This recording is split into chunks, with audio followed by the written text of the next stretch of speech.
Hello, ladies and gentlemen, and everything in between. Welcome back to GEEXX Watch, I guess we're calling this. Today I want to talk about the movie Blazing Saddles, of which you'll see an image of to this side. See? Shiny image. As with my last watch video, I'm going to talk about the movie and then talk about some stuff after. If you're interested to hear what I want to say, you got to wait. So Blazing Saddles, it's a classic. It's a hit. It's a comedy classic. If you've never watched it, you have to watch it. It's considered one of someone did a list of like top 100 comedy films. This made number 6. So it's up there for comedy classics. The basic plot, it's a Western. It's an old Western. There's a railroad involved. Someone's trying to run people out of town to get control of the land before the railroad gets there. They appoint a sheriff. The sheriff rallies the townspeople. And they defeat the bad guys. But there's a lot of stuff that goes on besides that. It's a comedy. Mel Brooks stabs at every single comedy trope, Western trope, sorry. Every single Western trope he possibly can find in this film.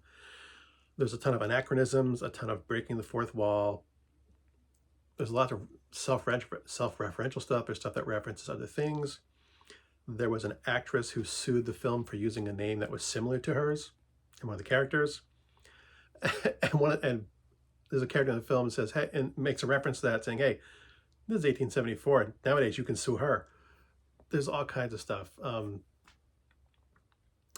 I love this film. It's funny. I watch this movie like once a year. I've watched it once a year for like the last 30 years. It is just one nonstop gag from start to finish. They just nothing but gags and one-liners. Talking about the film itself, beyond it being considered culturally significant for comedies, Mel Brooks actually had a hard time getting this film made because there was a lot of racism in it. The studio was paranoid about releasing a film with this much racism and racial slurs in it, and this is back in 1974. This film was also the first film to actually portray flatulence. There was a scene in the film, and if you watch the film, you know, of people just farting. And Blazing Saddles is historically the first film to actually portray that. And I didn't know that until I was looking up what I wanted to say for this stupid little thing. Couple other things. Richard Pryor was supposed to originally play the Sheriff Bart. I don't remember why he backed out, but I'm glad he did. The actor they got to portray him, not that I have anything against Richard Pryor, but he has a very different vibe. He's a very different personality on screen and on stage. The film would have been very, very different with Richard Pryor as the lead character, as opposed to the guy they got to play Sheriff Bart instead. And I think I like the way this film came out the way it is. It would have been a very different film with Richard Pryor in it. Another thing is Gene Wilder's character as the Waco Kid. He was also not the first choice for that part. The actor they got to portray him actually was an alcoholic and was shaking and puking his guts out on the first day of shooting. So Mel Brooks kind of grabbed Gene Wilder to do the part. I'm not sure why. I remember reading something about the fact that Gene Wilder was familiar with the film. Maybe he was supposed to portray a secondary character and was switched over to being the Waco Kid. Maybe I should have researched this better or written a script. But I'm not about script writing. It's all off the cuff and off the top of my head, which is why I miss so many things and ramble on so much. I love this film. It is probably one of the best comedies to come out of the 1970s. Again, and like I said, if this is rated like number 6 of the top 100 comedies of American comedies of all time. So yeah, and oddly enough, when the film came out, it got mixed reviews. It was not critically acclaimed. Oh, one more little tidbit I would like to mention before I move on to my other topic is that this film is credited with destroying the spaghetti Western film industry. because it trashes Western tropes so hard throughout its entire runtime. Like before this film was made, like Clint Eastwood was making Westerns. There was just Westerns coming out of Hollywood nonstop. It was Westerns was the Hollywood blockbuster money-making machine. There was like half a dozen cowboy shows, like Western shows on television. There was Gunsmoke and Maverick and Bonanza and Have Gun Will Travel. And that's just, Davy Jones, just all kinds of Western TV shows, on TV before this film came out. And after this film came out, they all went away. Now, the correlation is not causation. It may be just a coincidence. It may be that the tastes of people were changing, but it is a coincidence that when Blazing Saddles came out, the Western film industry dropped dead. So that was a pretty short review. This film is, top of the list. If you haven't watched it, do yourself a favor. It's corny, it's cheesy. In some scenes, the production value is very, very low. Like there's one scene where it looks like they blew their budget on the rest of the film and just had to do something with a reshoot and had slap together a set that looked like it was done by 12th graders. So yeah, but it's still damn funny. And the reason I chose this film as a follow-up to my previous GEEXX watch, if you recall, the title of that was Cheyenne Social Club, You Couldn't Make This Movie Today.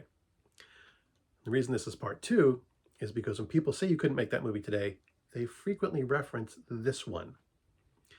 They say you couldn't make this film today, people are too sensitive. And this is also the reason I say people don't know what they're talking about when they say that. As I mentioned in my last video, the reason I don't think you could make Cheyenne Social Club today is because it was made, it's a product of its time.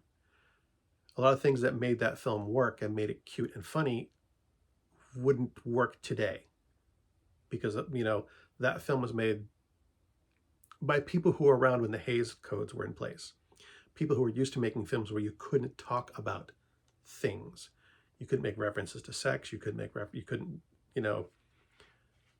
there were very much rules in place with the Hays Codes that you were not allowed to do. You couldn't show disrespect for police or authority. You couldn't show disrespect to religious figures. There was all kinds of stuff in the Hays Code that you were not allowed to do, and the Cheyenne Social Club was a product of its era. Blazing Saddles came out around the same time, but it was made by different people. It was made by people who were by the directors of the day who didn't spend as much time. Well, Mel Brooks maybe, yeah, but he worked with other people on this film, and they felt restricted by the Hays Code. They were breaking out. They definitely wanted to make something that broke Hays Code rules. Although there's some profanity. There's no nudity. There's only references to sex. They're mostly fade to black or whatever. Nothing, deliberately mentioned. It's all innuendo. So it's still somewhat a product of the Hays Codes days, but very much, very crass, very crude. Not the worst, but of its day, but still. But when I say when I use this film to say you couldn't make this film today and use this as a thing to point at, I'd like to go over some of the broad strokes of what this film is. It's a Western. It's Western. Can you see my fingers? Follow the bouncing finger. It's a Western. There's lots of racism. There's lots of racial slurs. A couple of things a lot of people don't get when they watch Blazing Saddles is that the smartest people in the film are all black. The white people are all morons. Those are two things that a lot of people don't get when they watch this film. White people are smart, black people are morons. The exception to that is the best friend of the lead black character. He's the only smart white guy in the film. And at the end of the film, they blow up the town of Rockridge. Or they just blow a bunch of stuff up. Now, do any of those plot points seem familiar to anyone? Has anyone watched Django Unchained. I don't have it in my collection, but I have watched it. It's a Western. There's a lot of racism. There's a lot of racial slurs. The smartest people in the film are all black. All the white people are morons. Except for the best friend of the main black lead. At the end of the film, they blow up Candyland. There's an eighth point that I just remembered that these two films have in common. One of the main villains is a rich white guy who is not nearly as smart and sophisticated and erudite as he thinks he is. Django Unchained shares 8 major plot beats or significant plot points with Blazing Saddles. When you say you can't make this movie today, they did. Django Unchained is a Quentin Tarantino film. It's not a comedy. It's a gritty Tarantino film. So it has some dark comedy to it. But it's essentially shares. It's not hunting season. I don't know if you heard that. That was a gunshot. I'm guessing someone shot a piece of wildlife in their yard.